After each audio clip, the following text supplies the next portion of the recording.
Hey guys, so today's video is about Gabbie Hanna, who we've been talking about a little bit more recently. Once again, she's kind of like making some comebacks, breaking her silence, doing the whole thing. Before we get into Gabbie Hanna, social media in description, like, comment, subscribe, hit that bell. So today's video is very plain sponsored by Skillshare, who are offering the first 1,000 of you guys who click the link in the description 1 month free of Skillshare's service. So Skillshare is an online learning community with thousands of classes that you can pick from. It's curated specifically for learning, so there are no ads. You just pay the subscription and then you can watch freely without any interruptions. So you get video classes, feedback on your work, collaborative efforts. People post their projects in kind of like the comments of different classes, and you guys can all just share like your passion for different things, whether that's music or editing or photography. You get classes that you can watch, and then you can respond in the comments and you can talk to other people also interested in those classes. It's kind of very collaborative but online. I personally have been watching Marcus Brownlee for years on YouTube, and when I found out that he was doing Skillshare classes, I had to give them a watch. And he's doing kind of like an expert guide to doing YouTube as a job, and it's called YouTube Success, Script, Shoot and Edit with Marcus Brownlee, and it is amazing. If you guys are looking into starting a YouTube channel, take it from Marcus Brownlee, who's an expert on it. His videos are incredible.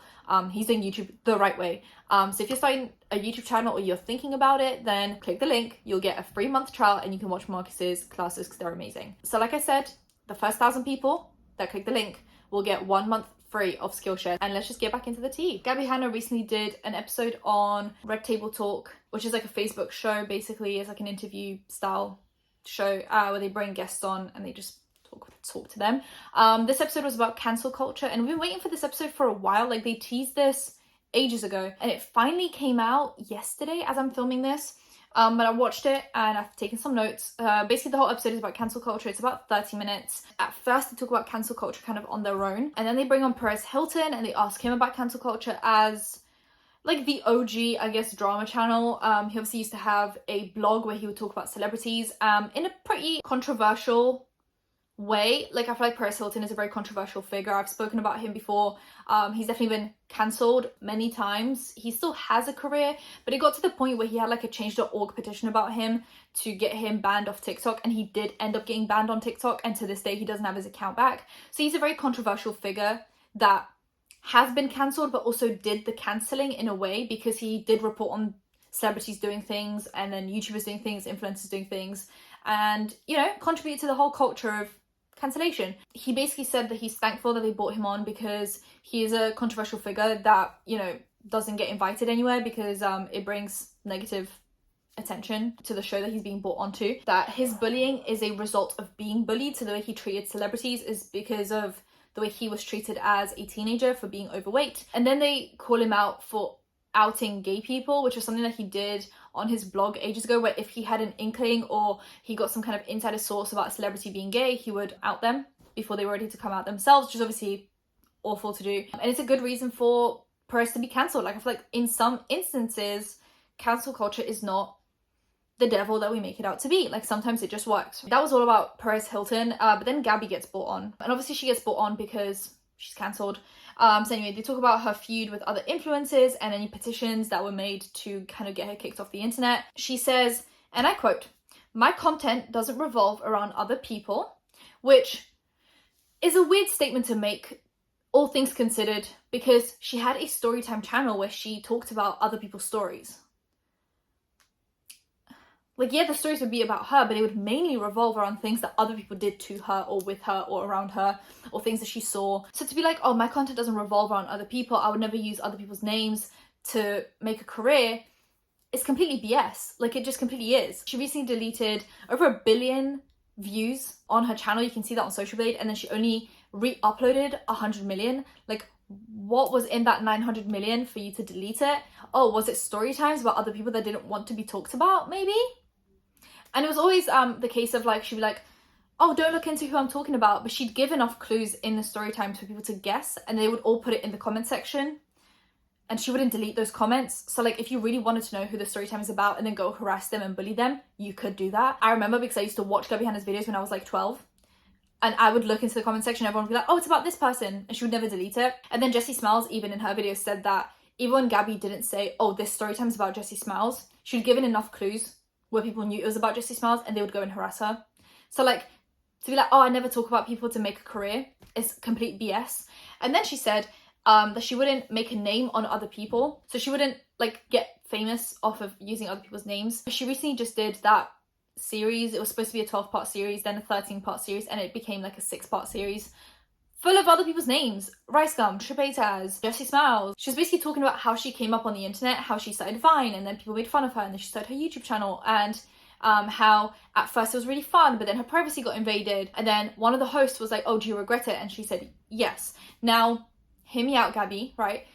The reason why you can be an artist and make music and make money off of making music is because you did Vine and because you did YouTube. So to regret it is weird, because you're literally only an artist because you did Vine and YouTube. Like, you wouldn't be doing well with music, probably. Like, there is a chance that she would have blown up with her music without doing Vine and YouTube, but the reason why your music videos get a lot of views is because you are Gabbie Hanna. So to regret Vine and YouTube is strange to me, because Vine and YouTube is the reason why you can make music and make money from making music, because a lot of people take ages to blow up on just making songs alone. Then she goes in on Perezhilton because she was backstage when he was talking, so she could hear everything that he was saying, and she comes in and she calls him a hypocrite. She says that you can't take accountability for anything, and honestly, you're a hypocrite. And he calls her out immediately. He says some people could say the same about you, and they do say the same about you, so it's a bit hypocritical of you to call me a hypocrite and say that I can't take accountability when you can't either, and I agree. Oh my god, for her to say, Perez, you can't take accountability, you're a hypocrite. Should she said, oh, like, I hear you talking about why you did the things you did, but you still struggle to take accountability. Gabbie literally planned a 12-part series about everyone that's wronged her, and nowhere in that series did she reflect, become self-aware, and take accountability. Like, to this day, Gabbie is still like, I'm the victim, everyone wronged me, I did nothing wrong to anyone else. It's just like, everything you say to Perez, yeah, let's just turn the mirror around, look into it, and become a little bit more self-aware. We've had this feud going with Gabbie Hanna, like, we as a collective on the internet have had this feud with Gabbie Hanna for like 2 years now, and in those 2 years, at no point did you think, maybe I'm the problem. Yeah, that's accountability. People have made so many videos about Gabbie Hanna, pointing out everything that she's done to wrong other people, and to this day, Gabbie still sits there and is like, I'm the victim of cancel culture, I am the victim of bullying and harassment. At no point does she go, yeah, I might be the victim of cancel culture and things might have gone too far, but I did do this, this, and this to annoy people. Like, at no point does she make that statement to be like, yeah, I did mess up with this, this, and this, but this has gone too far. Like, if she said that, I would respect it so much more than her just being like, oh, I'm the victim, woe me, poor me. That's just like my opinion on that. There are literally countless videos about how Gabbie has wronged people. 2 videos from Jessie Smiles, 1 video from Daniel Prada, 1 video from Joey Graceffa, many tweets from Tana Mojo, Rosanna Pansino, like, just so many people that have had very negative experiences behind the scenes with Gabbie Hanna. At no point do we take accountability, no, and then we call out Perezhilton for not taking accountability. Let's just look in the mirror. Let's just look in the mirror. She says that she doesn't look for drama, the drama community found her. Okay, I'm not even gonna acknowledge that. That she did a series which was supposed to make her feel better, and it was supposed to tell her side of the story, but she did cut it short because of mental health reasons. She realized that she wouldn't feel any better after the series. It's kind of a shame that you decided on the mental health bit after you dragged Jessie Smiles through the mud yet again. Like, couldn't you have decided to stop the series before the Jessie Smiles episodes? Like, that was a bit too far. At that point, you might as well just keep on doing the series. So that was like the first time that she acknowledged why the series didn't continue, at least that publicly. We were all kind of wondering, like, is the series coming back? Is she still doing the series? Is she not? But this is the first time that she said that she's like cut it short for X, Y, and Z reasons. Perez then talks about politics and how cancel culture has gone too far in the sense of, like, even politically, people expect you to cut anyone off in your family or friendship group that politically believes in different values than you. And Gabbie Hanna says that she agrees with that. That she agrees with Perez, that, like, just because people have different opinions doesn't mean they can't, like, coexist and be happy together. I'm a bit, iffy about that statement. I feel like if someone has very, very different opinions than you, and mainly politically if it comes to, like, human rights or women's rights or race issues or sexuality issues, I just think at that point, like, you have every right to not have them in your life. That's my opinion. Like, no one can tell you what you can and can't cut off people for. Then we have losing jobs over tweets that people made as teenagers and kind of like people's opinions on that. So like if you made a tweet when you were like 14 and it was very problematic, should you lose your job at 25 because of it? Could you have changed in that time? I just think it depends on what the tweet is and like what your reasoning is for it. There are some tweets that I've seen that I was like, even at 14, you should know better than that. You should know better. But there are some things where I think, yeah, definitely that person could have been educated since then, changed their mind on things. Like it's not so problematic that it's like, whoa. But some things I'm like, look, even at 14, you know not to do that. And then they talk about, you know, how cancel culture is basically bullying instead of accountability and it's harassment. And then they bring on a guest that basically talks about how cancel culture should stop the moment someone is like, I want to, you know, commit suicide. Or I don't want to live here anymore, or I don't want to, you know, exist anymore. This is too much for me. And I feel like I agree, but also disagree at the same time, because I feel like some people abuse the mental health card to get out of things. It's like a get out of jail free card, where the moment someone's being called out for something that's really they're like, well, I don't want to live anymore, or they say something that guilt trips you into not holding them accountable, and that is a form of manipulation. It's actually a form of abuse. It's like when you're in a relationship and you want to break up with someone and your partner's like, if you break up with me, I'll kill myself. That is a form of psychological manipulation, and I feel like some YouTubers take the same approach with being cancelled, where the moment they get called out for something, it's, I'm gonna kill myself, and it's a jail free card, right? Immediately.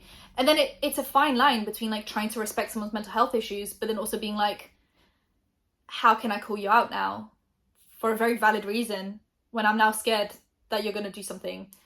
It's a weird gray zone, and I don't know who's correct, I don't know who's not correct. Then you're like, are you faking it? And then everyone that has a mental health crisis during cancellation is being called out for faking it because of a few people that do fake it. It's such a grey zone, and there's no right or wrong answer. It's just kind of like something that happens. I think Jaclyn Hill is a great example of that. I do think she's allowed to take mental health breaks, but when you charge people money for things that end up being really bad quality, and every time you get called out, you end up taking a mental health break, things just start to look a bit convenient. And I hate to say it. Like, I hate to say it, but it does look very convenient. So I just think it's such a grey zone. Such a grey zone, you know? Anyway, that is it for the Gabbie Hanna interview. Just in case you don't want to watch it, here is a little summary for you guys. Subscribe, hit that bell, like, comment for engagement, and I'll see you in my next one. Bye, guys.